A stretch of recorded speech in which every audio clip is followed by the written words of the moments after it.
दोबारा इस्तेमाल किया जा रहा है सर? नहीं, देखें, किसी भी इंस्टीट्यूशन की सुप्रीमेसी जो है वो अनलिमिटेड सुप्रीमेसी नहीं है। अगर आप रूल्स एंड रेगुलेशंस देखें तो जो जजेस का पर्सनल कॉन्डक्ट है वो डिस्कस नहीं हो सकता नेशनल असेंबली में।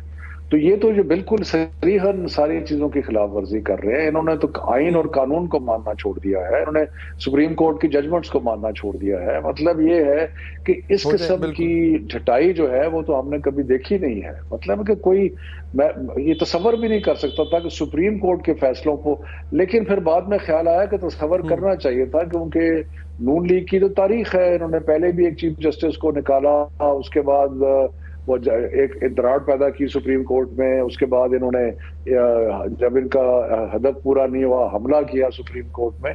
तो इन्होंने तो हर चीज की हुई है अपने, और इसलिए इनमें कोई हैरानी नहीं है कि जिस तरह इन्होंने सुप्रीम कोर्ट को हदफ बनाया हुआ है। ये लोग जो है, इनकी सारी पॉलिटिक्स जो है वो इस किस्म की चीजों पे है कि किसी अदारे की परवाह ना करो, किसी की परवाह ना करो। और लेकिन अवाम जो है वो इनको इसका सबक सिखाएंगे इंशाल्लाह जब इलेक्शन होगा। सही, लेकिन अगेन सर बात यहाँ पे ठहरती है, वो कहते हैं जनाब कि अब हम किसी और वजीर आजम को बली नहीं चढ़ाएंगे, और मिसालें वो दे रहे हैं। अच्छा, वो जो इंपॉर्टेंट बात है sir, which is the crux of the matter, वो कह रहे हैं कि अगर आप हमसे पार्लियामेंट की कार्रवाई का हिसाब मांगते हैं तो अब आपको भी हिसाब देना पड़ेगा। इसका मतलब है वो इस्तेहकाक कमेटी वाली बात जो इतने दिनों से असेंबली के फोरम पे की जा रही थी, that is going to turn into reality. तो ये they are going to call the जजेस by either means, by either way. तो सर इसके बाद क्या आप समझते हैं कि क्या जुडिशरी की अथॉरिटी अंडरमाइन होगी इससे? देखिए, नून लीग जो है वो डेस्परेट है। उनको पता है कि अगर इलेक्शन हो गया तो उनका सफाया हो जाएगा, और इस डेस्परेशन में वो जो अदारे हैं उनका तसादम चाहते हैं, और अदारों का तसादम चाहने के बाद वो तो इस मुल्क में एक अनारकी देखना चाहते हैं। वो तो देखना चाहते हैं कि अगर ऐसी सूरत हाल पैदा होगी कि पार्लियामेंट कुछ कर रही है और जो पॉलिटिकल लोग हैं वो सुप्रीम कोर्ट का फैसला मानने के लिए तैयार नहीं है, और अगर एक डायरेक्ट क्लैश करते हैं तो फिर तो मेरा ख्याल है मुल्क में इमरजेंसी और एक अजीब सी सूरत हाल पैदा होगी। देखें, ये सारा निजाम आइन के ऊपर मबनी है। सारा खड़ा ये जो पिलर्स हैं इस निजाम के, वो आइन है। और अगर इन्होंने आइन की खिलाफ वर्जी करते हुए एक बहुत बड़ा अदारा जो किसी भी जमहूरियत में होता है उसको तबाह और बर्बाद कर दिया, तो फिर उसके बाद बचेगा कुछ नहीं।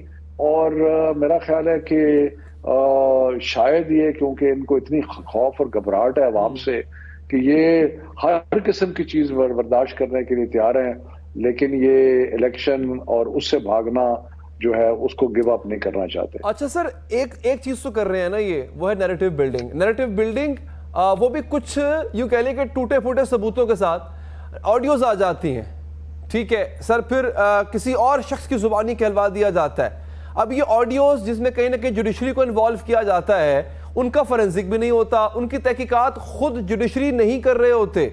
खुद जुडिशरी को चाहिए, ये मुतालबा है कि जुडिशरी इन ऑडियोज की जो कि उनसे मंसूब हैं उनकी फोरेंसिक करवाए, उनकी इन्वेस्टिगेशन करवाए। आपके अपने पीटीआई के सदर परवेज इलाही साहब, उनकी ऑडियो आ जाती है, उन पर भी तहकीकात नहीं होती है। तो सर जो खामोशी है, खान मोहम्मद भट्टी की ऑडियो जो खामोशी है सर, वो भी तो कहीं ना कहीं इनके नैरेटिव को तकवीत बरस रही है ना सर?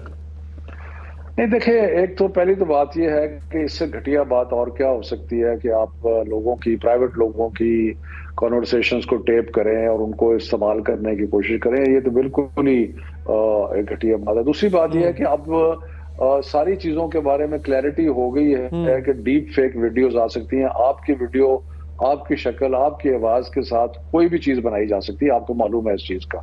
और इसी तरह ये ऑडियो जो है, ये भी इसी फेक ऑडियो बनाना जो है वो कोई काम नहीं है। सिर्फ एक आवाज चाहिए, वो रिकॉर्ड कर लें और उसके बाद जो भी अल्फाज हैं उनके मुंह में डाल दें और वो इस तरह होगा। एक तो ये है।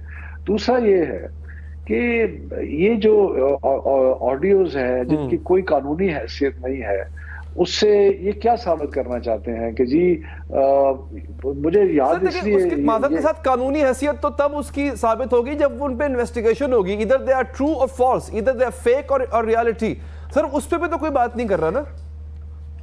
नहीं देखिए अली, इन्वेस्टिगेशन जो करनी है वो तो हम तो गवर्नमेंट में नहीं है ना, हम तो इन्वेस्टिगेशन नहीं कर सकते। हम तो डिमांड कर सकते हैं कि इन्वेस्टिगेशन हो, हम तो डिमांड कर सकते हैं। लेकिन इनकी मुझे जो तारीख याद आ रही है इनकी, और इसलिए ये डीप फेक वीडियोस और ये जो ऑडियो इस किस्म की चीजें आ रही हैं, उससे मुझे याद आता है कि इन्होंने जब 97 में जब सजाद अली शाह के खिलाफ एक पूरा महाज खड़ा किया था, तो उस वक्त इन्होंने दरार डाली थी जजेस के अंदर और एक सुप्रीम कोर्ट के अंदर।